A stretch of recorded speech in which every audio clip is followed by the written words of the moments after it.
I wish I could make reaction videos, but I was born in 1956. I've heard all these songs. What could I possibly react to?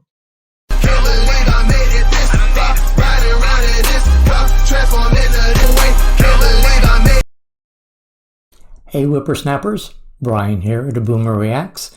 Back here with part 2 of Tupac's high school interview. It was just a little too long to make into one video, so here's part 2.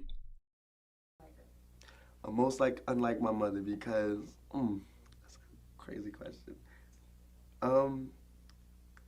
Well, since my mother went through the 60s and everything, she's more of a, let me think about this first, then do it. Because I know about how that happens.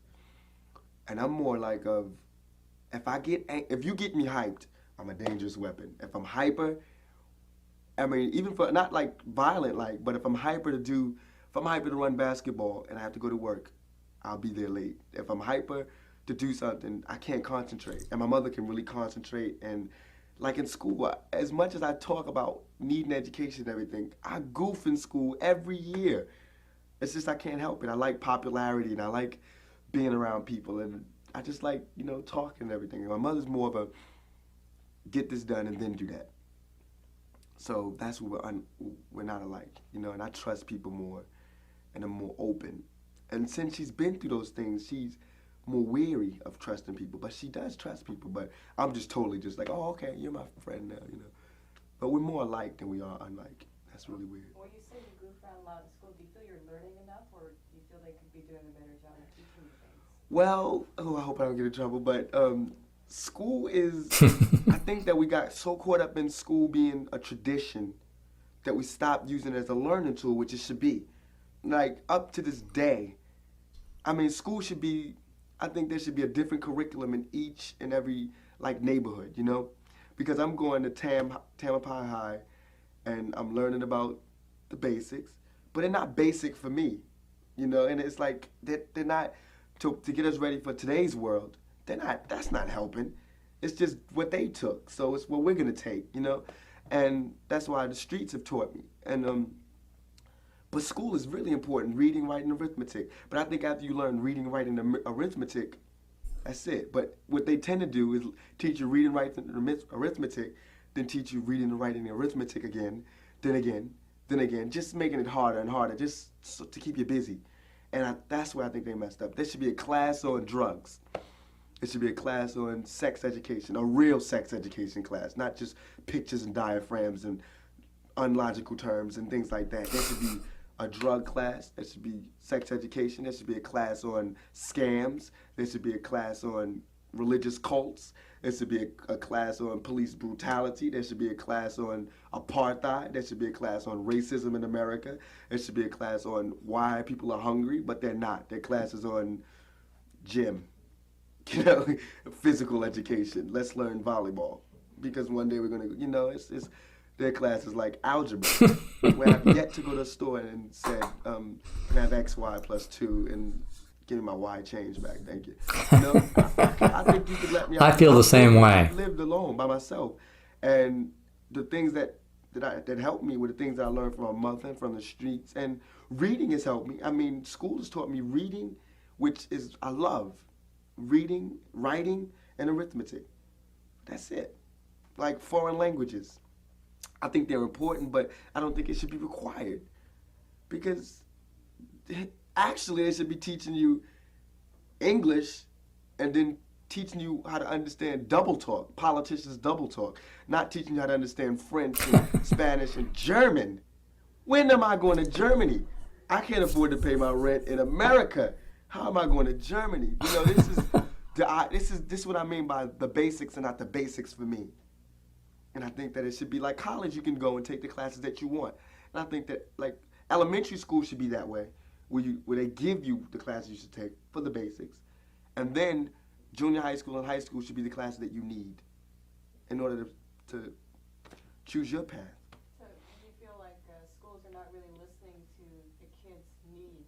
Definitely not. Needs? Definitely not. It's just kind of a place where you go to, but it's become such a tradition. They're not Yeah. even concerned if you're learning. It's just something you have to do. It's just a place you go during the day to keep you busy while they're at work. While they're at work.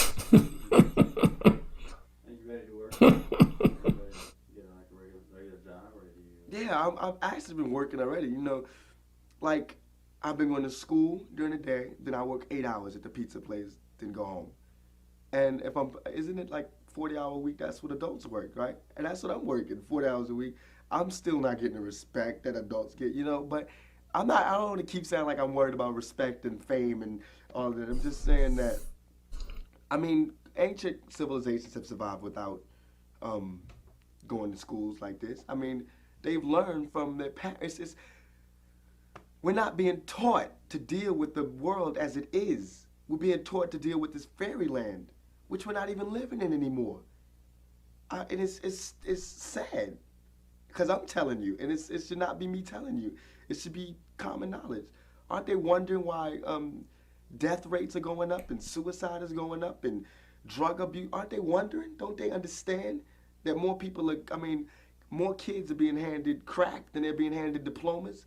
I mean, it shouldn't, I mean, like, okay, in school we're learning to analyze, and then, well, I learned it, now they should relearn it. I think adults should go through school again. You know, I think that rich people should live like poor people, and poor people should live like rich people, and it should change every week. And we'll have the best rounded people and the didn't people. I mean,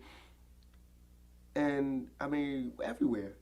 Look at called civilizations. Look how we grew.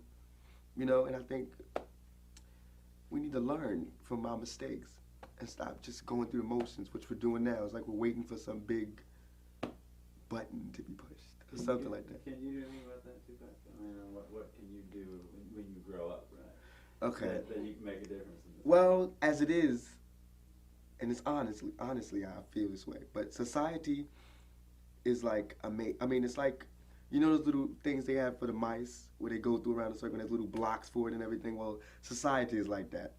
They'll let you go as far as you want. But as soon as you start asking too many questions and you're ready to change, boom, their block will come. And for me, and I hope this doesn't start anything, but for me, since I'm living in a slummish area and I'm black, mines will come through being a statistic. You know, I'll get caught up in all of this, and one day I'll be with my friends and they'll go, let's go out party. We don't have a car. Let's steal a car. Forget it. You know, let's just borrow a car. We'll steal a car and I'll go to jail for 16 years and come out and be bitter. Knowing all of this, saying all of this, but be bitter, you know? And it should be, I mean, like the past elections, watching Jesse Jackson run and watching Dukakis run. Those two people, Jesse Jackson and Dukakis, two people who I thought were gonna, there it is. I said, all right, finally we're gonna get a better America. But what happened? Bush won. I couldn't believe it, because every time I asked people, who would you have voted for? And they're like, it was Dukakis. But how did Bush win? I keep wondering. And then this makes me rebel more against society, because it's supposed to represent the people. I don't want Bush in government. I spent 8 years of my 17 This is years the first on this Bush. earth under Republicans, under Ronald Reagan, under an ex-actor who lies to the people, who steals money, and who's done nothing at all for me. And I don't think Bush is a bad person or a bad president, because for the upper class, he's a perfect president. And that's how society is built. The upper class run it while we talk about it. I mean, the middle class and lower class, we talk about it. And for the working class, we're just lost. We're going through the motions. We're the worker bees. And they get to live like royalty. You think when you're talking about children or kids are sometimes considered a lower class? Yeah, I think so. But they're even even with children, there are classes. Like even at TAM, there's the lower Marin City class. There's the low white class, the lower white class. There's the middle class white class and the middle class black class, and there's the middle class. There's the upper class white and upper class black, and that's a shame that that has to be cut in so many pieces, because it all boils down to this one piece of money. That how can this is a big question and no one's been able to answer it, and this is staggering. How can Reagan live in the White House, which has a lot of rooms, and there'd be homelessness, and he's talking about helping homelessness? This is what I mean about practicality. All right, if there's someone homeless in Washington, D.C., if there's homelessness, and he has the White House, which has 1,000 rooms, why can't he take some of them people off the street and put them in his White House? Because he doesn't want to get dirty. The White House would be a little tainted, and when it's rich people from Jamaica and everything comes to see him, they'll be, oh, these people, you know, and that's dumb. He wants to build houses and everything. Let him stay in the White House. All those rooms are not being used. Then he'll have people from the streets to help him make with his ideas. I mean, these people that are homeless have done things. They haven't been homeless forever. They've done things in society. They've done things. They've had jobs before, and they've done things. They've worked hard. There should be an automatic. They get a house somewhere and live comfortably. There are things they can do, you know, and I think that's wrong. I think that's really bad.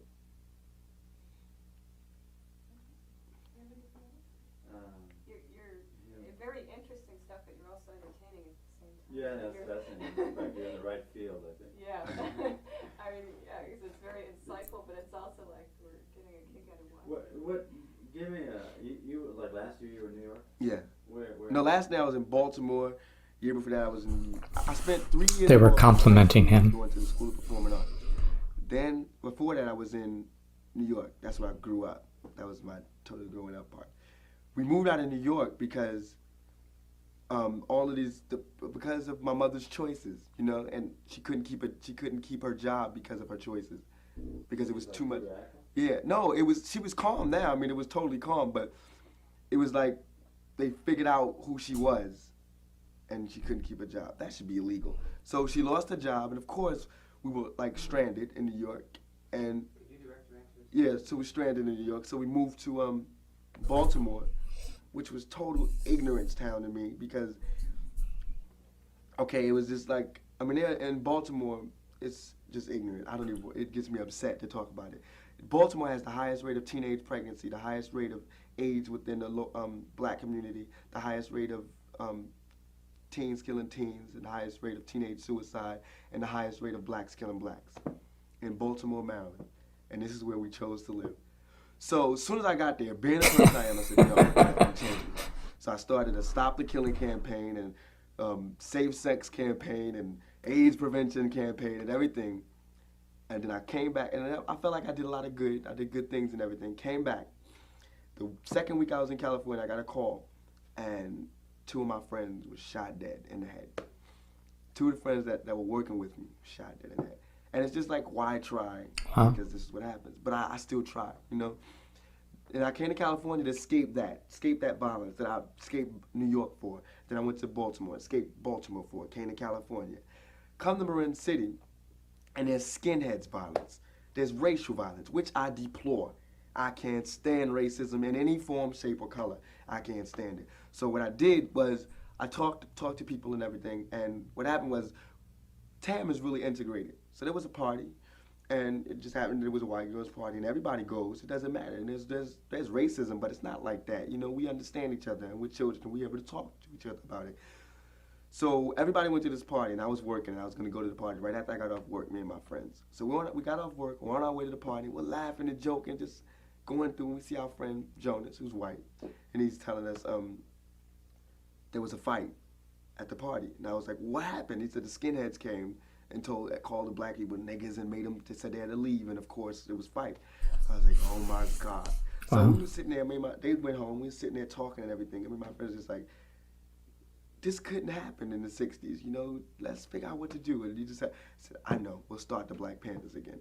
So we're starting the Black Panthers, but we're doing it more to fit our views, you know, less violent and more silent, you know, more knowledge to help. You know, what we really want to do is get the pride back in the black community, because I feel like if you can't respect yourself, then you can't respect your race, then you can't respect another's race, then you can't respect, you know, it just has to do with respect, like my mother taught me. So what we're doing is starting the Black Panthers again in Marin City, just getting first teaching pride, and then teaching education, and then we'll see where it goes from there. And also as a defense mechanism for the skinheads, because that's wrong, and I hate to feel helpless. And so skinheads hate black people, and I'm gonna be there. I have this vision of just us growing and them decreasing, because that's how knowledge works. It's contagious, you know. And so if there was war and peace, peace wins out. So I just want to form it and let it work. And I know the skinheads are gonna go like this. So, and I want to take, I just want to learn from my mistakes. And I'm talking to a lot of the ex-members of the Panthers from the '60s, and they're helping me because they're less violent. They've learned. So, and they did a lot of good things in the past, and we can do a lot of good things. So since my mother was an ex-Panther, and talking to Geronimo Pratt and a lot of ex-minister of defenses and everything, so we're going to do a lot of good. I feel like we're going to do a lot of good.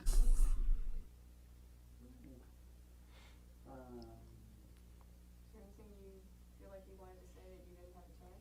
I don't know. I know as soon as I walk out, I'll go, oh, God, I should have said that. But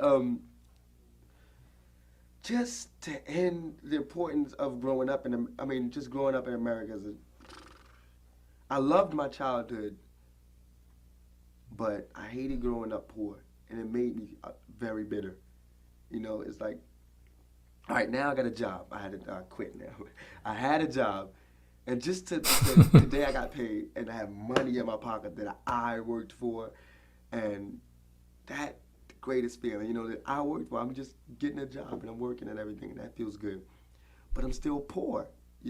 My family is still poor. I'm still living in a poor neighborhood. I still see people poor. I still see things that, like, society this is supposed to be a melting pot, but no one's learning from the other's mistake. And that's where the tragedy comes, because if we were all open and everything, we would learn from, like, in Marin City, I've seen already deaths. This lady slashed a man's throat because he spit on her kids, and I've seen teenagers fighting last night over girls, and I've seen guys speak to women with this much respect, and I deplore that. My mother is just I grew up, my mother raised me, so I have this much respect for women, and I fight often because of that, and it gives me a lot of friends. I get a lot of friends but I get a lot of friends because I have respect for women, ultra respect for women. But then, like, I was liking this girl in Tam, and I'm extra nice, extra gentleman. I'm extra just like, oh, you're beautiful and you deserve the best. And she told me I was too nice. I couldn't believe it. It wouldn't work because I was too nice. That was the ultimate stab in the back. So I went through a week of just going, forget it, I'm just gonna be like them, because they seem to get the girls, and they call girls the B word, and they smack and beat, and they're getting girls, and I'm going, peace, and I think you're beautiful, and they're going to me, well, I like him because he's masculine. I'm masculine. And with the guys, and like yesterday he was cursing, and I was like, don't curse, and he got mad at me because I told him not to curse. But my plan is that if I keep telling girls not to let them call you these names, and if I keep saying it, it's gonna catch on, because the girls won't allow them to be their boyfriend, that they're gonna speak to them like that, and they're gonna want me. So in order to not get them to go with me, they're gonna have to change, and that's how they change. So I'll be the scapegoat, no problem, as long as it changes. So yeah, I think it's gonna work. I think it'll work out and everything. But I always wanted to make a book out of my life, like a fairy tale, Wow, raised by the Black Panthers and strung out. So, Yeah, I think we stopped it. Okay. Stop there, Danny? Heat.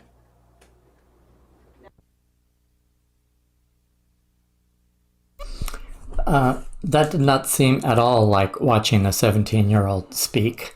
Like I said, he looked 27, and he didn't even speak 27. He spoke 37. Because I don't know a whole lot of 27-year-olds that are that eloquent. He was fast with the answers. He was looking them directly in the eye. He was polite. He listened to the questions, even though you and I couldn't hear most of them. But he was listening to the questions and answering them. You don't see a lot of that these days. So I'm extra impressed by seeing him this young and being the same intelligent, eloquent person that, he was in his 20s. Of course, it's not that far away, right? He's 17. He dies at 25, so 8 years. Amazing. Well, thanks for hanging with me, guys. If you enjoy this kind of content, give me a like and a subscribe, and I'll see you on the next episode. Bye.